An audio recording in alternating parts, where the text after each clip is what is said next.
रोहकडी तालुका जुन्नर येथे मोटरसायकलवर चाललेल्या साहिल लक्ष्मण डोंगरे या 19 वर्षीय युवकावर बिबट्याने जीवघेणा हल्ला केला। या हल्ल्यात साहिल डोंगरे यांच्या हात, मनगट व दंडावर एकूण 5 ठिकाणी बिबट्याने पंजा मारल्याने जखमा झाल्या आहेत। त्यांच्यासोबत असलेल्या संदीप कुलवडे यांनी प्रसंगावधान ओळखून बिबट्याचा प्रतिकार करत मोठ्याने ओरडल्याने तेथून बिबट्या पसार झाला। त्यामुळे साहिल डोंगरे यांच्यावरील मोठे संकट टळले। ही घटना रोहकडी येथे गुरुवार दिनांक 6 फेब्रुवारी रोजी रात्री 8 वाजण्याच्या सुमारास घडली। दरम्यान या घटनेची माहिती मिळताच वनक्षेत्रपाल लहू ठोकळ, वनपाल रुपाली जगताप, वनरक्षक रामेश्वर फुलवाड, वैभव वाजे, किसन खरोडे, विशाल गुंड यांनी घटनास्थळी भेट देऊन जखमी साहिल डोंगरे यांना नारायणगाव येथील ग्रामीण रुग्णालयात उपचारासाठी दाखल केले।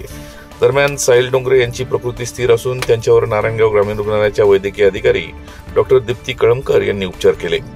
याच बातमीचा प्रत्यक्ष आढावा घेतला आहे आपला आवाज न्यूज नेटवर्कचे कार्यकारी संपादक किरण वाजगे यांनी। पाहूयात। आपण नारायणगावच्या ग्रामीण रुग्णालयात आहोत आणि आपण साहिल डोंगरे या युवकाला भेटतोय। रोहकडी तालुका जुन्नर जे ओतूर जवळ गाव आहे त्या ठिकाणी बिबट्याने आज रात्री 8 वाजता त्यांच्यावर हल्ला केला। नेमकं काय झालं होतं, कसं झालं होतं त्यांच्यावर आपण जाणून घेऊया। नेमकं कसं झालं, बिबट्याने कसं हल्ला केला? मी बरोबर होतो?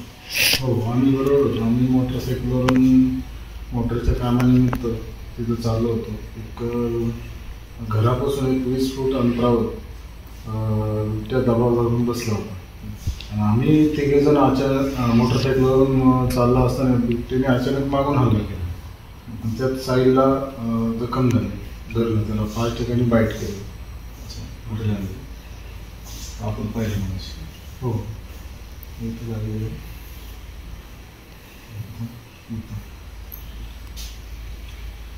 साईलला तुला बरं वाटतं?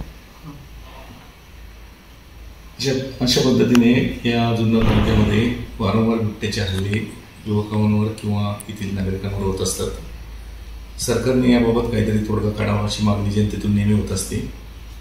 त्यामुळे आता तरी सरकार जागा होईल का असं म्हणण्याची वेळ आलेली आहे।